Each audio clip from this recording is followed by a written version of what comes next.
বাংলাদেশের বর্তমানে যে তরুণ প্রজন্ম তাদেরকে আমার অনেকটাই অনেস্ট মনে হয়, অর্থাৎ তারা যেটা বিশ্বাস করে, যে আদর্শ তাদের মনের মধ্যে আছে, এটা কিন্তু লুকায় না।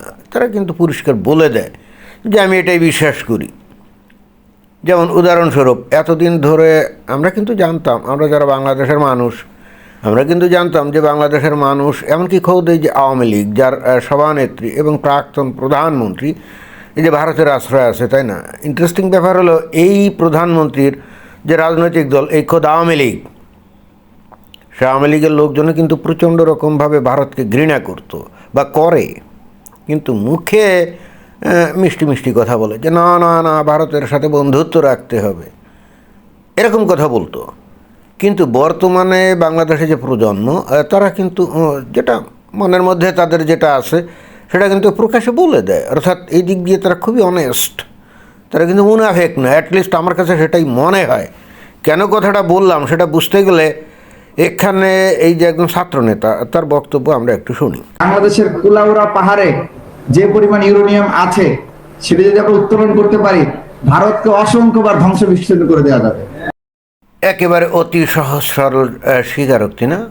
কোনো জড়তা নেই, কোনো রকম মুনাফিকই নেই। অর্থাৎ মনের মধ্যে সে যেটা বিশ্বাস করে এবং মনের মধ্যে যেটা সে স্বপ্ন দেখে, পোষণ করে, সেটাই কিন্তু একেবারে পরিষ্কারভাবে প্রাঞ্জল ভাষায় সহজ সরলভাবে বলল যে বাংলাদেশের কুলাউড়া হলো ওই যে সিলেট জেলা, মনে হয় সিলেট জেলার একটা উপজেলা।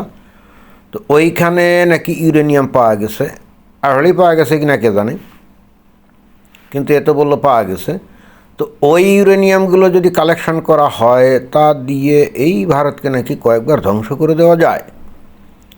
এখন আমি জানি না এ আসলে কি বলতে চাইল, মানে ইউরেনিয়াম সংগ্রহ করে ভারতের উপরে মেরে দিলেই ভারত ধ্বংস হয়ে যাবে, নাকি এই ইউরেনিয়াম দিয়ে বোমা টোমা বানাতে হবে নাকি? যদি সেটা বানানো না হয়, তাহলে কীভাবে ভারতকে ধ্বংস করা যাবে? খালি ইউরেনিয়াম মারলে ধ্বংস হবে নাকি? কি জানি আসলে কি বলতে চাইল। তো তার বক্তব্যটা আর একটু পরিষ্কার করে শোনা যায়। কিন্তু আমরা কোনো ধ্বংস চাই না, আমরা চাই আমাদের এমন একটা গার্ডসওয়ালা সরকার লাগবে যারা এই মৌলভীবাজারের কুলাউড়া পাহাড় থেকে ইউরেনিয়াম তুলতে সক্ষম হবে। সে কিন্তু দেখলেন যে বলল যে আমরা সেটা চাই না, কিন্তু পরিবর্তে সে বলে নাই যে আমরা ভারতের সাথে সুপ্রতিবেশী সুলভ সম্পর্কে আবদ্ধ হয়ে আমরা থাকতে চাই। এই কথাটা কিন্তু সে বলে নাই, ভুলেও বলে নাই। কিন্তু সে বরং ওই যে ভারতকে যে কয়েকবার ধ্বংস করে দিবে বলল না ইউরেনিয়াম দিয়ে, সে কিন্তু এখন আশা করছে এবং স্বপ্ন দেখছে যে বাংলাদেশে এমন এক ধরনের সরকার আসবে যার গার্ডস থাকবে, এবং যে সরকার নাকি এই ইউরেনিয়ামগুলোকে তুলে তারপরে জমা করবে। তো কী জন্য জমা করবে? বিক্রি করার জন্যে নাকি না পারমাণবিক বোমা বানানোর জন্যে? এ কিন্তু বস্তুত দেখলেন যে ভারতের সাথে কোনো সুপ্রতিবেশীমূলক সম্পর্কের কথা একেবারেই বলেনি, ভুলেও বলল না। অথচ ইউরেনিয়াম উত্তোলনের বিষয়টা কিন্তু সে উল্লেখ করলো। তো তাহলে তার মূল লক্ষ্য এবং উদ্দেশ্য কি এই ইউরেনিয়াম তোলার? যে এইটা ভারতে নিক্ষেপ করবে না? এখন সে হয়তো এখানে একটু মানে করতে পারতো, আর একটু ইলাবোরেশন করতে পারতো যে এই ইউরেনিয়াম দিয়ে বোমা বানাতে হবে, অ্যাটমিক বোমা, এবং তারপরে কি করতে হবে? ভারতের উপরে মারতে হবে। এবং আমার মনে হয় যে এটাই বলতে চাইলো যে বাংলাদেশে যদি বোমা টোমা তৈরি করা হতো, এই যে অ্যাটমিক বোমা, তাহলে ভারত নিশ্চয়ই বাংলাদেশের উপরে দাদাগিরি ফলাতো না। আমি এখনও জানি না যে ভারত আসলে বাংলাদেশে কী ধরনের দাদাগিরি ফলায়। এই বিগত বহু বছর ধরে এই অনলাইনের কল্যাণে আমি কিন্তু বহু বক্তা এবং বহু নেতা তাদের দেখেছি যে তারা প্রায় বলে ভারত নাকি বাংলাদেশে দাদাগিরি ফলায়।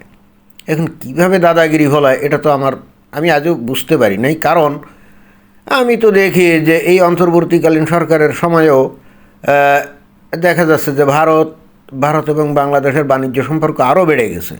আওয়ামী লীগের আমলে বাংলাদেশ ভারত থেকে যা কিছু আমদানি করতো, যত পরিমাণ আমদানি করতো, এই অন্তর্বর্তীকালীন সরকার, যে সরকারের আমলে এই ছাত্র নেতারা বস্তুত বেশি ক্ষমতার অধিকারী, এবং যারা নাকি ডক্টর মোহাম্মদ ইউনূসকে ক্ষমতায় বসিয়েছে, এবং যার আমলে বস্তুত আমরা এই বাংলাদেশের মানুষ কী পরিমাণ ভারতকে ঘৃণা করে সেটা টের পাচ্ছি প্রকাশ্যে।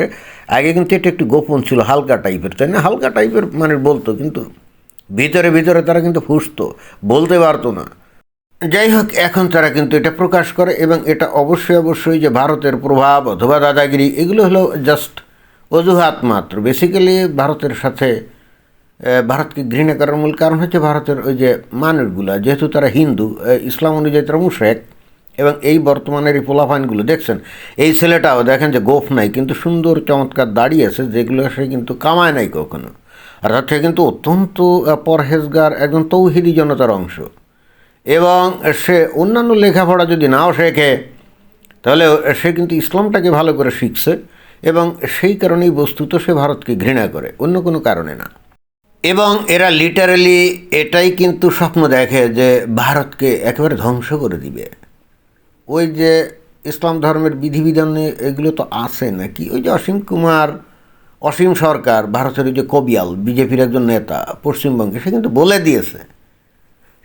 দিয়েছে এখন যেমন ধরেন যে এদিক ওদিক সেদিক থেকে অনেকে এই অসীম সরকার যে ভুল বলছে, কোরআনের অবমাননা করছে, নানা রকম কথাবার্তা উঠছে, তাই না?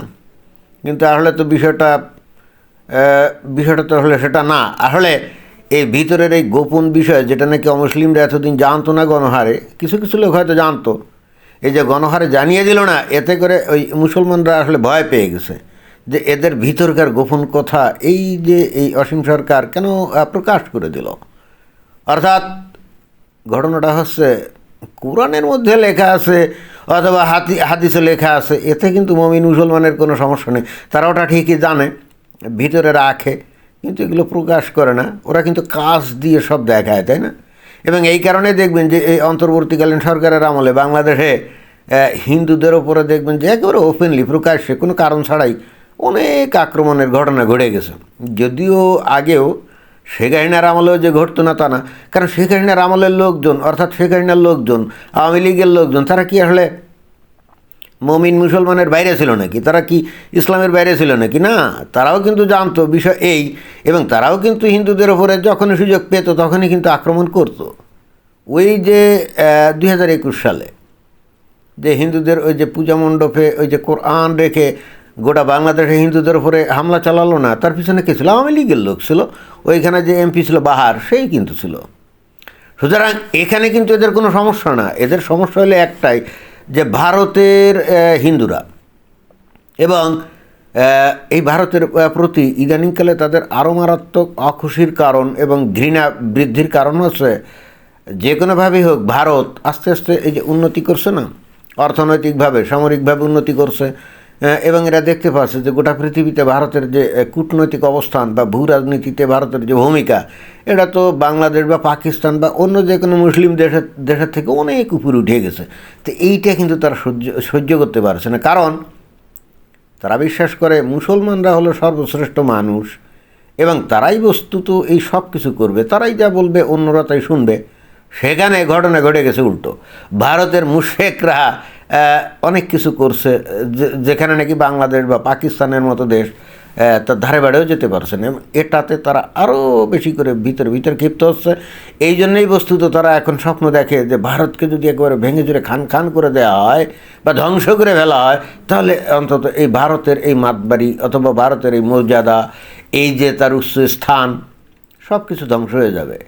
এখানে মনে করার কোনো কারণ নাই এ ছেলেটা না বুঝে এখানে কথা বলছে, বা হয়তো পরিণতির কথা না বুঝে, বা সে হয়তো জাস্ট ওই পপুলিস্ট বক্তব্য দিয়ে জনপ্রিয় হতে চাচ্ছে। বিষয়টা আসলে তা না। বাংলাদেশের এখন এই তরুণ প্রজন্মের মনের কথাই কিন্তু এটা, এবং আমি এদেরকে স্যালুট করি যে অন্তত এরা এদের মনের কথা, এরা যে আদর্শ বিশ্বাস করে সেটা প্রকাশ্যে বলছে, গোপন করছে না। এবং আমার মনে হয় যে এই 5 আগস্ট 2024 সালে যে অভ্যুত্থান সফল হলো না, এর সবচেয়ে বড় সুফলটা হলো এটাই যে বাংলাদেশের মানুষ এতদিন তাদের ভিতরের গোপন কথাকে লুকায় রাখতো, এখন সেটা লুকায় রাখে না, তারা প্রকাশ্যে বলে। অর্থাৎ তারা সেভাবেই নিজেকে রিপ্রেজেন্ট করে। এর ফলে ভারত তো বটেই, একই সাথে পৃথিবীর অন্যান্য দেশের মানুষেরও এখন সুবিধা হচ্ছে বাংলাদেশের মানুষদেরকে চেনা বা বোঝা, এবং অতঃপর তারা বাংলাদেশকে নিয়ে কী সিদ্ধান্ত নিবে বা কী করতেছে সেটা ভবিষ্যতে হয়তো বা তারা করবে। বাট অ্যাটলিস্ট বাংলাদেশের বর্তমান প্রজন্ম তারা যে তাদের নীতি এবং আদর্শের সাথে সৎ, অনেস্ট, এতে কিন্তু কোনো সন্দেহ নাই। ধন্যবাদ।